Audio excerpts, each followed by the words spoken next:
क्या तरबियत थी हज़रत बीबी फ़ातिमा ज़हरा की अपने बच्चों की, हसन हुसैन, क्या खूबसूरत तरबियत थी। क्या हम ज़रा सी भी अपने बच्चों को वो तरबियत दे पा रहे हैं? देखिए, तालीम तो स्कूल वाले दे ही देते हैं, दुनियावी तालीम तो वहाँ से मिल जाती है, लेकिन दीनी तालीम जो होती है, कहते हैं कि माँ की गोद जो होती है बच्चे की पहली तरबियत होती है। लेकिन मैं ये भी कहती हूँ कि बाप को देखकर भी बच्चा वही कुछ करता है। ख़ासकर जो बेटे होते हैं वो बाप को देखकर करते हैं जो कुछ भी करते हैं ज़िंदगी में, अच्छा या बुरा। क्या हमारे घरों में अब वो रिवाज रह गया है कि अज़ान होते ही वज़ू की तैयारी करके वालिद या बड़े घर से निकल जाएं और बच्चे हाथ पे उंगली पकड़े पकड़े साथ जाएं?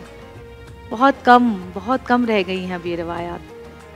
बड़ा दिल दुखता है देखकर, क्योंकि हमने अपना बचपन ऐसे देखा है कि अज़ान होती थी और सब ऐसे घर में खुलबुली मच जाती थी कि भाई कपड़े देखो ज़रा प्रेस हुए हुए हैं, रखे हुए हैं, टोपी कहाँ है, जानमाज कहाँ है।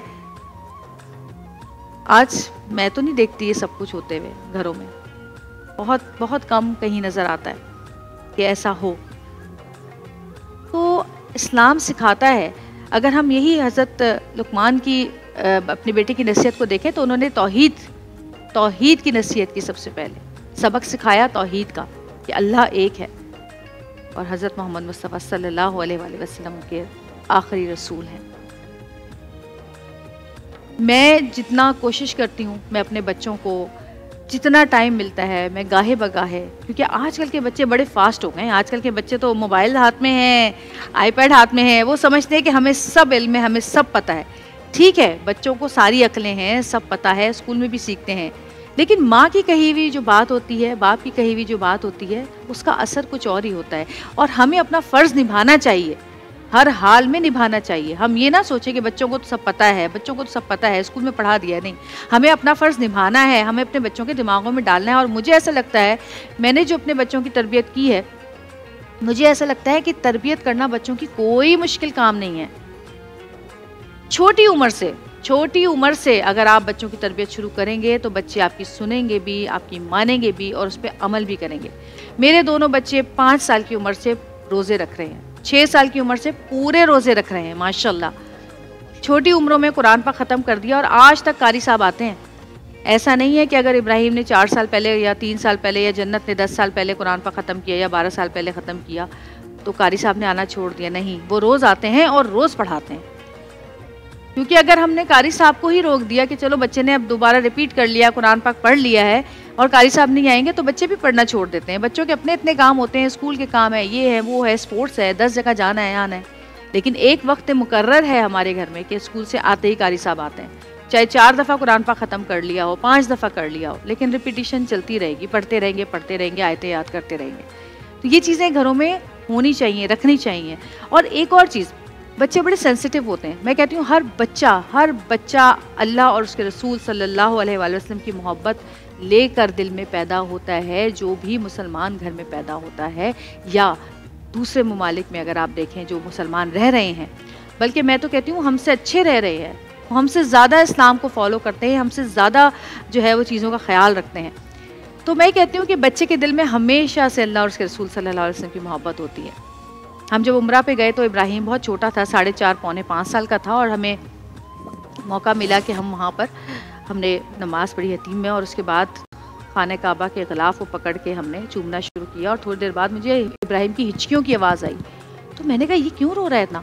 बड़ी मुश्किलों से उसको चुप कराया, बहुत मुश्किलों से। इब्राहिम जन्नत दोनों रो रहे थे और मेरे पास वो वीडियो भी है। चुप कराया तो थोड़ी देर बाद मैंने पूछा, इब्राहिम आप क्यों रो रहे थे, आपको किसी ने मारा, कोई पैर पे चढ़ गया, कुछ हुआ? उसने कहा नहीं मामा, पता नहीं, मैंने जैसे ही इसको पकड़ा है ना, मुझे इतना रोना आया कि मैं बता नहीं सकता।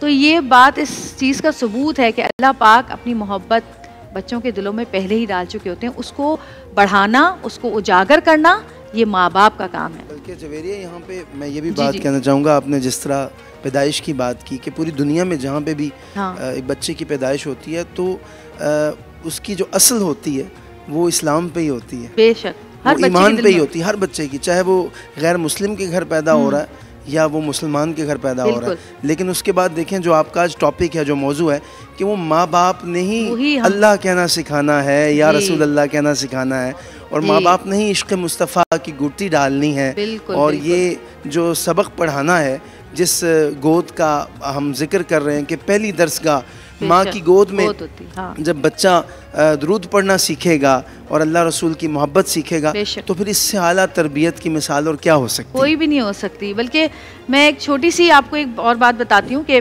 आजकल हम लोग फ़िल्टर्स बड़े यूज़ करते हैं, और जब नया नया इंस्टा वगैरह आया था तो बच्चे मेरे छोटे थे उस वक्त, तो उन्होंने ऐसे फ़िल्टर यूज़ करना शुरू किया, 4-5 साल पहले की बात है। तो मैंने उनसे कहा कि नहीं बेटा, ये कुत्ता बिल्ली वाले फ़िल्टर नहीं यूज़ करो, बुरी बात है, अल्लाह ने इतनी खूबसूरत शक्ल बनाई है और इसको। तो उन्होंने कहा नहीं, हम तो चेक कर रहे थे। वो दिन है, आज का दिन है, मेरे बच्चों ने वो इस्तेमाल नहीं किया। लेकिन एक दिन दोनों मेरे पास आए और मुझे कहने लगे ये किसकी तस्वीर है? एक तस्वीर दिखा के, तो मेरी थी पिक्चर। मैंने कहा मेरी तस्वीर है। तो कहने लगे कि अच्छा, तो आपकी आंखें इसमें चेंज लग रही हैं, आपका फेस चेंज लग रहा है। मैंने कहा हाँ, वो मैंने फ़िल्टर यूज़ किया है ना थोड़ा। तो मेरे बेटे ने कहा क्यों, आप क्या सेटिस्फाइड नहीं है अल्लाह मियाँ की क्रिएशन से जो आप फ़िल्टर यूज़ करती हैं? और मेरी बेटी ने कहा अभी के अभी डिलीट करें आप ये, आज के बाद आप कोई फ़िल्टर यूज़ नहीं करेंगी। अल्लाह मियाँ ने आपको बहुत खूबसूरत बनाया है और उसी में आप सेटिस्फाइड होना सीखें। तो कुछ चीज़ें हम बच्चों से भी सीखते हैं, ये बात बिल्कुल दुरुस्त है कि कुछ चीज़ें हमें हमारे बच्चे सिखा रहे हैं आजकल। और बिल्ली, हम एक जन्नत की सालगिरह थी तो 6 साल की थी वो, तो हम उसके लिए बिल्ली लेने गए। 7 साल की थी, 7 साल की एक बिल्ली थी जो 6 साल की उम्र में उसको गिफ्ट मिला था, और 7 साल की उम्र में एक और बिल्ली लेने गए। तो बहुत सारे बच्चे थे और छोटे छोटे से बच्चे थे, वाइट कलर के जो पर्शियन होती है। तो उसने सबको देखती रही, फिर उसने एक बिल्ली उठाई। तो उसकी आंखें, एक नीली आंख थी और एक पीली आंख थी। तो मैंने जन्नत से कहा, मैंने कहा जन्नत, अगर हम ये लेने आए हैं, ख़रीदने आए हैं बिल्ली, तो आप सही वाली लो ना जिसकी दोनों आंखें एक जैसी हो, आपने ये क्यों उठाई? तो कहने लगी मामा, हर कोई इसको यही कह के छोड़ जाएगा कि इसकी एक आंख दूसरी आंख से नहीं मिलती, मुझे तो यही चाहिए। और माशाल्लाह आज कितने साल हो गए, 11-12 साल हो गए हैं। सोफ़ी बिल्ली वो हमारे पास आज भी मौजूद है, उसके माशाल्लाह 8 बच्चे भी हैं और वो भी हैं हमारे घर में। तो ये बच्चों से भी हम लोग कभी कभी कुछ सीखते हैं, क्योंकि जब आप बच्चों की तरबियत करते हैं तो बहुत सारी ऐसी चीज़ें होती हैं जो आप उनको सिखा चुके होते हैं, लेकिन आप अमल नहीं कर रहे होते अपनी ज़िंदगी में उनके ऊपर। हम बच्चों को बताते तो हैं कि ये करो ये करो ये करो, लेकिन खुद उस पर अमल नहीं कर रहे होते। लेकिन बच्चों को वो चीज़ें याद होती हैं और बच्चे हमें टोकते भी हैं, बोलते भी हैं, रोकते भी हैं, और उस वक्त हम अपने बच्चों को झड़क देते हैं, तुम चुप करो, बस मुझे पता है क्या करना है। सबसे बड़ी गलती ये होती है। अगर बच्चा भी आपको कह रहा है ना कि आप गलत कर रहे हैं, आपने तो हमें ये कहा था, तो आप उसकी सुने, माने और कम से कम झिड़के ना उसको। और आजकल इतना आप देख रहे हैं कैसे कैसे वाक़यात हमें सुनने को मिल रहे हैं न्यूज़ में, बच्चों के साथ क्या क्या बच्चे किन किन बुरी सोबतों में पड़े हुए हैं, क्या क्या चीज़ें, नशा वशा, ये वो, गंदे गंदी वेबसाइट्स, पता नहीं क्या क्या चल रहा है। तो प्लीज़ खुदारा चेक रखें, क्योंकि मुझे तो लगता है ये सबसे बड़ा शैतान जो हमारे घर में है ना, वो ये इंटरनेट और ये मोबाइल फ़ोन और ये आईपैड वगैरह है, कि आपने बस कुछ लिखा और यूँ खुद ब खुद ही पता नहीं क्या क्या वेबसाइट्स खुल जाती हैं। बहुत सारी ऐसी वेबसाइट भी हैं जो बच्चों को गुमराह कर रही हैं, इस्लाम के रास्ते से गुमराह कर रही हैं। तो बेहतर यही है कि माँ बाप खुद भी सीखें। बहुत सारे माँ बाप ऐसे हैं जो कहते हैं हमें तो ये गैजेट यूज़ करना ही नहीं आता। सीखें, देखें बच्चे क्या देखते हैं, क्या करते हैं, किससे मिलते हैं, कहाँ उठते हैं, कहाँ बैठते हैं, क्योंकि सोहबत जो होती है ना बच्चों की, अक्सर वो बच्चों को ख़राब करती है।